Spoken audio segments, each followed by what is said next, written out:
6 দিন পরে নখ খসে যাবে, 9 দিন পরে চুল।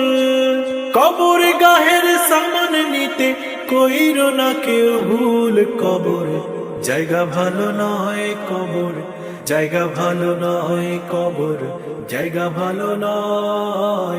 আমল দিয়ে কবর গৃহ সাজিয়ে নিতে হয়, কবর জায়গা ভালো নয়। আমল দিয়ে কবর গৃহ সাজিয়ে নিতে হয়। 6 দিন পরে নখ খসে যাবে, 9 দিন পরে চুল।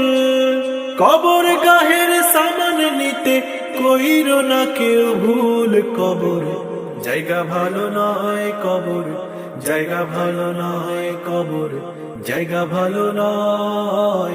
আমল দিয়ে কবর গৃহ সাজিয়ে নিতে হয়, কবর জায়গা ভালো।